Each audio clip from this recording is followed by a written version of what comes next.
पटेल प्रहलाद भाई watching after subscribe share like comment as you like. इस bulletin में बात होगी बिहार चुनाव में तीखी हुई बयानबाजी की, चुनाव में गुजरात पुलिस की हुई एंट्री की। देखेंगे एसआईआर पर कैसे बढ़ता जा रहा है बवाल। उमर खालिद मामले में सुप्रीम कोर्ट में हुई सुनवाई को जानेंगे। महाकाल मंदिर का मामला क्यों पहुंचा सुप्रीम कोर्ट, और बुलेटिन के आखिर में बात परमाणु परीक्षण की तैयारी में पाकिस्तान। लेकिन दिन भर की तमाम बड़ी खबरों से पहले एक नजर आज की सुर्खियों पर। जस्टिस सूर्यकांत का बड़ा बयान, कहा हर महिला को यह विश्वास होना आवश्यक है कि न्याय व्यवस्था उसके साथ खड़ी है। 24 नवंबर से सीजीआई का कार्यभार संभालेंगे जस्टिस सूर्यकांत। अनिल अंबानी पर ईडी का बड़ा action, yes bank loan fraud मामले में ईडी ने की छापेमारी, 40 से अधिक संपत्तियां जब्त। अमेरिकी राष्ट्रपति डोनाल्ड ट्रंप ने चीन को दी चेतावनी, कहा ताइवान पर हमला किया तो भुगतने होंगे गंभीर नतीजे। 2027 से पहले ताइवान पर चीन के हमले की हो रही है चर्चा। हरे निशान पर बंद हुआ शेयर बाजार, 39 अंकों की बढ़त के साथ 83,978 पर बंद हुआ सेंसेक्स। वहीं 41 अंकों की बढ़त के साथ 25,763 पर बंद हुआ Nifty. I applied to a dozen internships and every आज की सबसे बड़ी खबर थी, बिहार में पहले चरण के लिए प्रचार अभियान कुछ घंटों बाद समाप्त हो जाएगा। 6 नवंबर को पहले चरण में 121 सीटों पर वोटिंग होगी और इसके लिए सभी सियासी दलों ने अपनी पूरी ताकत झोंक दी। पीएम मोदी ने एनडीए की तरफ से प्रचार की कमान संभाली तो आरजेडी चीफ लालू यादव भी चुनाव प्रचार करते दिखाई दिए। तो कौन प्रचार में पड़ा भारी, देखिए ये रिपोर्ट। बिहार चुनाव में बयानबाजी तीखी होती जा रही है। पीएम मोदी ने एक बार फिर कट्टे और गोलियां की बात कर आरजेडी को घेरने की कोशिश की तो आरजेडी ने बिहार में महाजंगल राज का मुद्दा उठा दिया। लालू यादव भी चुनाव रण में उतर पड़े। उन्होंने दानापुर सीट से चुनाव लड़ रहे आरजेडी के रीतलाल के समर्थन में 15 किलोमीटर लंबा रोड शो किया।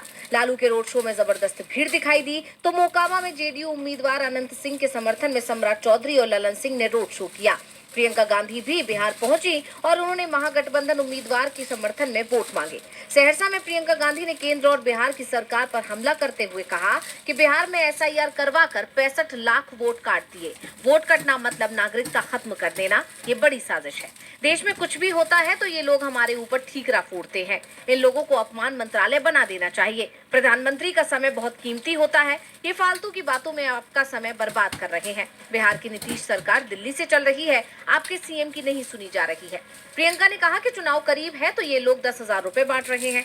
पता नहीं चुनाव के बाद ये लोग क्या करेंगे। पैसे मिल रहे हैं ले ले, लेकिन वोट सोच समझ कर देना। तो वहीं अखिलेश यादव ने बिहार चुनाव के सहारे यूपी को भी साधने की कोशिश की। अखिलेश ने कहा कि यूपी के लोगों ने अवध से बीजेपी को हराया, अब बिहार में मगध बीजेपी को हराएगा। बिहार के लोग पड़ोस की परवाह ना करें, वो बुलडोजर से डरा रहे हैं। यहाँ के चुनाव के बाद उनके 400 दिन ही बचे हैं। बुलडोजर के पास दिमाग नहीं होता है, अगर चाबी बदल गई तो बुलडोजर कहाँ जाएगा। महागठबंधन की तरफ से एनडीए पर तीखे हमले किए गए तो एनडीए के लिए अमित शाह ने कमान संभाली और एक बार फिर लालू और राबड़ी राज का जिक्र कर कहा कि लालू और राहुल गांधी की पार्टी का सूपड़ा साफ हो जाएगा। महागठबंधन के आक्रामक चुनाव प्रचार से एनडीए बैकफुट पर दिख रहा है, लेकिन महागठबंधन की भी चिंता बढ़ी हुई है और इसका कारण है चुनाव आयोग। तेजस्वी यादव ने चुनाव आयोग पर बड़ा आरोप लगा दिया है। तो क्या है पूरा मामला जिसके चलते महागठबंधन दिख रहा है चिंता में, देखिए रिपोर्ट। बिहार चुनाव को लेकर आरजेडी नेता तेजस्वी यादव ने एक सनसनीखेज आरोप लगाकर राज्य का सियासी पारा चरम पर पहुंचा दिया है। तेजस्वी ने कहा है कि बीजेपी को अपनी हार बिहार में साफ साफ दिखाई देने लगी है और इसलिए अब चुनाव में धांधली की कोशिश शुरू हो गई है। बिहार विधानसभा चुनाव के लिए अब गुजरात से पुलिसकर्मी बुलाए जा रहे हैं। ये निष्पक्ष चुनाव प्रक्रिया को प्रभावित करने की सोची समझी साजिश है। तेजस्वी ने सीधे तौर पर हमला करते हुए कहा है कि हाँ, गुजरात से पुलिस बुलाई गई है बूथ के अंदर लगाने के लिए। मुझे मेरे सोर्सेस से पता चला है, पुलिस क्या कुछ अफसर भी गुजरात से लगाए गए हैं। तेजस्वी का आरोप है कि बीजेपी बाहरी पुलिस बल का इस्तेमाल करके मतदान केंद्रों पर दबाव बनाने या बूथ कैप्चरिंग जैसी गतिविधियों को अंजाम देने की कोशिश कर सकती है। तेजस्वी के इस आरोप ने बिहार चुनाव की इस लड़ाई को और तेज कर दिया है। हाल ही में उन्होंने गुजरात को लेकर इससे पहले भी हमला बोला था, जब उन्होंने अमित शाह के एक बयान को लेकर कहा था, गुजरात जाते तो फैक्ट्री लगाने की बात करते, बिहार आते तो कट्टे चलाने की बात करते। हमने आज तक इतना प्रधानमंत्री जी का गिरा हुआ स्तर नहीं देखा भाषा का। और अब तेजस्वी के इस दावे से बिहार का चुनाव काफी गर्मा गया है। ये आरोप इसलिए भी गंभीर माना जा रहा है क्योंकि गुजरात बीजेपी का गढ़ माना जाता है और कहीं न कहीं ये कयास है कि बीजेपी इससे चुनाव को प्रभावित करने की कोशिश कर सकती है। वहीं सवाल ये भी उठ रहे हैं कि बिहार के चुनाव में आखिर गुजरात पुलिस का क्या काम।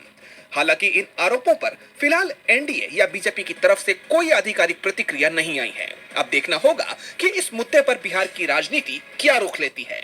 गुजरात पुलिस के बिहार के पोलिंग बूथों पर तैनाती की खबर ने हलचल मचा दी है। तो हलचल पूरे देश में एसआईआर को लेकर मची हुई है। देश के 12 राज्यों में एसआईआर की प्रक्रिया शुरू हो गई है। गणना प्रपत्र भरने का काम शुरू हो रहा है, तो सुप्रीम कोर्ट में भी इस पर सुनवाई हो रही है। तो कैसे एसआईआर के चलते देश में मचा हुआ है बवाल, देखेंगे रिपोर्ट। एसआईआर पर सुप्रीम कोर्ट सख्त दिख रहा है। अब तक जितनी भी सुनवाई हुई, सुप्रीम कोर्ट से चुनाव आयोग को झटका ही लगा है। बावजूद इसके चुनाव आयोग एसआईआर प्रक्रिया कर रहा है और अब ये 12 राज्यों में शुरू हो चुकी है।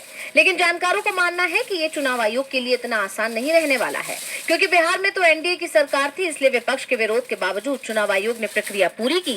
लेकिन गैर बीजेपी शासित राज्यों में चुनाव आयोग के सामने चुनौतियां हैं। ऐसा इसलिए क्योंकि जिन 12 राज्यों में ये प्रक्रिया शुरू हो चुकी है, उसमें तमिलनाडु और पश्चिम बंगाल भी है। दोनों ही जगह एनडीए या बीजेपी की सरकार नहीं है और यहाँ 2026 में ही चुनाव भी हैं। ऐसे में दोनों सरकारों ने सड़क पर उतरकर चुनाव आयोग के खिलाफ मोर्चा खोल दिया है। टीएमसी के नेता जहां सड़क पर विरोध कर रहे हैं, तो वहीं डीएमके नेता सुप्रीम कोर्ट का रुख कर रहे हैं। बता दें कि पश्चिम बंगाल में वोटर लिस्ट के विशेष गहन पुनरीक्षण कराने के फैसले का विरोध बढ़ता जा रहा है। पश्चिम बंगाल की सत्ताधारी दल तृणमूल कांग्रेस और राज्य की मुख्यमंत्री ममता बनर्जी खुलकर एसआईआर के विरोध में आ गए हैं। सीएम ममता बनर्जी ने ऐलान किया कि 4 नवंबर को एसआईआर के विरोध में कोलकाता में एक विशाल मार्च का नेतृत्व करेंगी। इस बीच खबर ये भी आ रही है कि बीएलओ भी नाराज चल रहे हैं। कर्मचारी ड्यूटी के घंटों और सुरक्षा को लेकर विरोध प्रदर्शन कर रहे हैं। कर्मचारियों का कहना है कि वो प्रशिक्षण शिविर में हिस्सा लेते हैं तो अपनी ड्यूटी पर नहीं जा पा रहे हैं, जिसके चलते उन्हें अनुपस्थित माना जा रहा है, यानी चुनाव कार्य में शामिल होने का उन्हें नुकसान हो रहा है। इसके अलावा तमिलनाडु में भी ये मामला गरमाता जा रहा है। मुख्यमंत्री एमके स्टालिन के नेतृत्व में सर्वदलीय बैठक आयोजित की गई थी, जिसमें यह तय हुआ कि 40 से ज्यादा दल सुप्रीम कोर्ट में इसके खिलाफ अपील दायर करेंगे। बता दें कि बैठक में बिहार एसआईआर का उदाहरण देते हुए कहा गया था कि वहां अल्पसंख्यकों और भाजपा विरोधी वोटरों के नाम हटा दिए गए। इसमें कहा गया कि हमारी चिंता बिहार से उपजी है। वहां एसआईआर को इस तरह चलाया गया कि अल्पसंख्यकों और भाजपा विरोधी लोगों के वोट हटा दिए गए। चुनाव आयोग ने सुप्रीम कोर्ट या सार्वजनिक मंचों पर इस पर कोई बयान नहीं दिया, यानी साफ है कि इंडिया गठबंधन चुनाव आयोग को अपनी मंशा में कामयाब नहीं होने देगा। एसआईआर की प्रक्रिया को लेकर बीजेपी विरोधी दल सवाल उठा रहे हैं। इसे रोकने के लिए सुप्रीम कोर्ट में याचिकाएं लगाई जा रही हैं, तो वहीं 5 साल से एक याचिका पर सुनवाई ही नहीं हो पा रही है। दिल्ली दंगा मामले के आरोपी उमर खालिद की जमानत पर सुप्रीम कोर्ट में सुनवाई के दौरान कई चौंकाने वाले खुलासे हुए हैं, देखेंगे रिपोर्ट में। 2020 के दिल्ली हिंसा मामले में सुप्रीम कोर्ट में सुनवाई हुई। उमर खालिद, शर्जील इमाम, गुलफिशा फातिमा और अन्य की जमानत याचिकाओं पर हुई सुनवाई के दौरान देश के न्याय में देरी का मुद्दा सामने आया। जस्टिस अरविंद कुमार और जस्टिस एनवी अंजारिया की बेंच ने मामले की सुनवाई की। इस दौरान सीनियर वकील कपिल सिब्बल ने अदालत के सामने चौंकाने वाले आंकड़े रखे। सिब्बल ने पीठ को बताया कि 55 तारीखों पर जज छुट्टी पर थे, 26 तारीखों पर कोर्ट में समय नहीं मिल पाया और 59 तारीखों पर तो स्पेशल पब्लिक प्रोसिक्यूटर ही सुनवाई से गायब हो गए। उन्होंने जोर देकर कहा कि 140 से ज्यादा सुनवाइयां केवल सिस्टम की गैर जिम्मेदारी के कारण बर्बाद हो गई, जबकि दिल्ली पुलिस लगातार ये दावा करती रही है कि आरोपी ट्रायल टाल रहे हैं। सिब्बल ने यह भी स्पष्ट किया कि उमर खालिद का नाम 751 एफआईआर में से केवल एक एफआईआर में दर्ज है और उस एक मामले में भी ट्रायल अभी तक शुरू नहीं हो पाया है। फिर भी वो बीते 5 साल से जेल में है।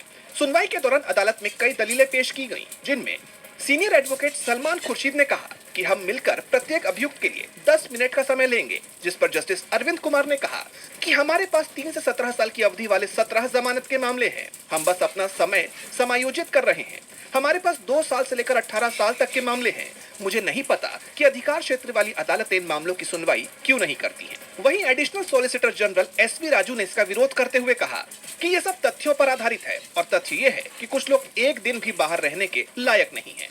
दोपहर बाद की सुनवाई में सिब्बल ने फिर स्पष्ट किया कि उमर खालिद का नाम 750 एफआईआर में शामिल नहीं है। उन्होंने 116 मामलों का उदाहरण दिया जिनकी सुनवाई हुई और निष्कर्ष निकाला गया, जिनमें से 97 में अभियुक्तों को बरी कर दिया गया और 16-17 मामलों में सबूतों के गड़ने के कारण गड़बड़ी हुई।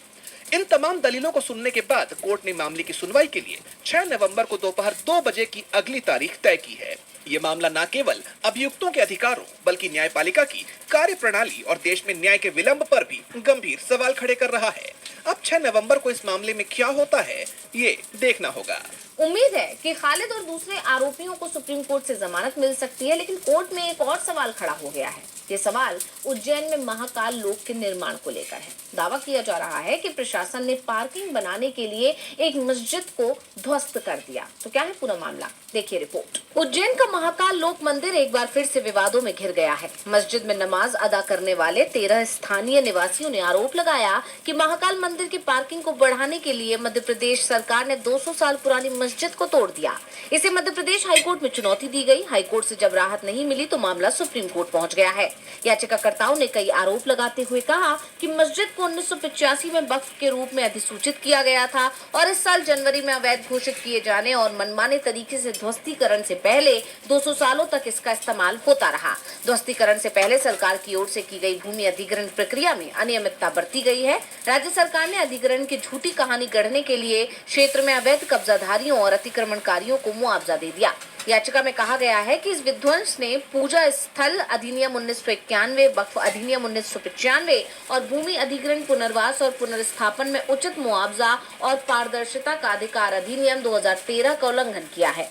याचिकाकर्ताओं ने सुप्रीम कोर्ट से मांग की है कि जब तक कोर्ट कोई फैसला नहीं सुना देता तब तक उस स्थान पर नए निर्माण पर रोक लगा दी जाए जहां पहले मस्जिद थी, जिसे प्रशासन के आदेश पर तोड़ा गया है। कोर्ट से मस्जिद को गिराने के मामले की निष्पक्ष जांच कराने की मांग भी याचिका में की गई है। जैसा कि आप जानते हैं कि उज्जैन में स्थित तकिया मस्जिद का विवाद मुख्य रूप से महाकालेश्वर मंदिर के विस्तारीकरण परियोजना से जुड़ा है। ये मस्जिद करीब 200 साल पुरानी बताई जाती है, जो निजामुद्दीन कॉलोनी में स्थित है।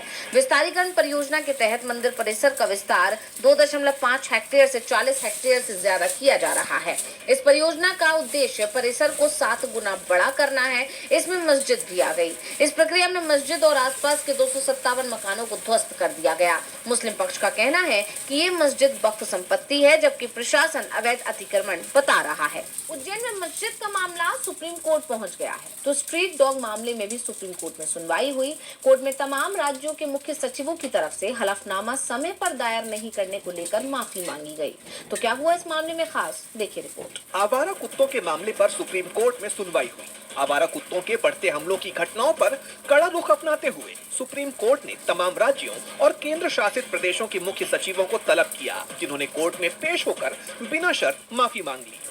एनिमल बर्थ कंट्रोल रूल्स के पालन पर हलफनामा दाखिल न करने को लेकर कोर्ट ने पिछली सुनवाई में नाराजगी जताई थी और इसलिए आज इन तमाम राज्यों और केंद्र शासित प्रदेशों की पेशी अनिवार्य थी। जस्टिस विक्रमनाथ, जस्टिस संदीप मेहता और जस्टिस एनवी अंजारिया की बेंच ने मुख्य सचिवों की माफी स्वीकार कर ली और उन्हें भविष्य की सुनवाई में व्यक्तिगत पेशी से छूट दे दी। हालांकि कोर्ट ने सख्त चेतावनी दी कि भविष्य में किसी भी चूक पर कड़ी कार्रवाई की जाएगी।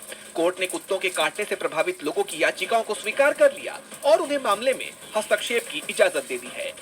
खास बात यह है कि पीड़ितों को कोर्ट रजिस्ट्री में हस्तक्षेप के लिए जमा राशि से छूट दे दी गई है।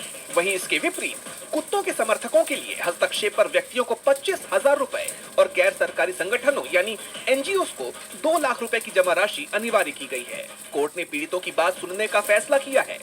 इसके साथ ही कोर्ट ने सरकारी दफ्तरों में कुत्तों को खिलाने की प्रथा पर भी सख्ती दिखाई। बेंच ने कहा, सरकारी संस्थानों में कर्मचारी खुद कुत्तों को बढ़ावा दे रहे हैं, जिससे ये समस्या बढ़ रही है। इस पर कोर्ट जल्द ही आदेश जारी करेगा। कोर्ट का मुख्य जोर आवारा कुत्तों की समस्या को कंट्रोल करने के लिए एनिमल बर्थ कंट्रोल रूल्स का सख्ती से पालन सुनिश्चित करने पर है। ये मामला अब 7 नवंबर को अगली सुनवाई के लिए लिस्ट कर दिया गया है। कोर्ट ने animal welfare board of India को भी इस मामले में पक्षकार बनाया है। अब इन सब के बीच सबकी निगाहें 7 नवंबर को होने वाली सुनवाई पर टिकी हैं। और बुलेटिन के आखिर में बात पाकिस्तान की। पाकिस्तान एक बार फिर परमाणु बम के परीक्षण की तैयारी में है और ये दावा पाकिस्तान के किसी दुश्मन ने नहीं किया है, बल्कि अमेरिका के राष्ट्रपति डोनाल्ड ट्रंप ने किया है। इसके बाद सवाल उठ रहे हैं कि क्या एशिया में परमाणु हथियारों की दौड़ शुरू होने वाली है। ऑपरेशन सिंदूर के दौरान भारतीय मिसाइलें पाकिस्तान में किराना हिल्स तक पहुंच गई थी। ये वो जगह है जहां पाकिस्तान ने अपने परमाणु हथियार रखे हैं और अब खबर आ रही है कि इसी जगह पर पाकिस्तान परमाणु बम के परीक्षण की तैयारी कर रहा है। अमेरिका के राष्ट्रपति डोनाल्ड ट्रंप ने इसे लेकर खुलासा किया। ट्रंप ने कहा कि रूस, चीन, उत्तर कोरिया और पाकिस्तान परमाणु परीक्षण कर रहे हैं, इसलिए अमेरिका अब पीछे नहीं रह सकता है। पाकिस्तान के अलावा दूसरे 3 देशों का भी डोनाल्ड ट्रंप ने जिक्र किया है। वो मीडिया रिपोर्ट या खुफिया रिपोर्ट के आधार पर किया गया है। लेकिन पाकिस्तान को लेकर जो दावा किया जा रहा है वो पुख्ता माना जा रहा है, क्योंकि पाकिस्तान में अमेरिका की सेना की भी तैनाती है। नूर खान एयरवेज को लेकर तो अमेरिका के रक्षा मंत्री ने ही ये कबूल कर लिया था कि यहाँ उनकी सेना के अधिकारियों को भी जाने के लिए अमेरिका से परमिशन लेनी पड़ती है। डोनाल्ड ट्रंप हाल के समय में पाकिस्तान आर्मी चीफ असीम मुनीर से 2 बार मिल चुके हैं, जबकि पिछले दिनों उनकी पाकिस्तान के प्रधानमंत्री शहबाज शरीफ से भी 2 बार मुलाकात हो चुकी है। और अब ये कहा जा रहा है कि इस मुलाकात में पाकिस्तान के परमाणु हथियार को लेकर भी बातचीत हुई थी। ऐसे में ट्रंप के बयान के बाद दक्षिण एशिया में तनाव बढ़ सकता है, क्योंकि ये माना जा रहा है कि पाकिस्तान के परमाणु हथियारों के परीक्षण की खबर के बाद भारत पर भी इसके परीक्षण का दबाव बढ़ने लगा है। वैसे भारत और पाकिस्तान दोनों ने ही 1998 के बाद से कोई परीक्षण नहीं किया है, लेकिन जब से ट्रंप ने एक बार फिर से परमाणु हथियारों के परीक्षण की बात कही है, उसके बाद दुनिया में परमाणु हथियारों की दौड़ एक बार फिर से शुरू होने की आशंका दिख रही है।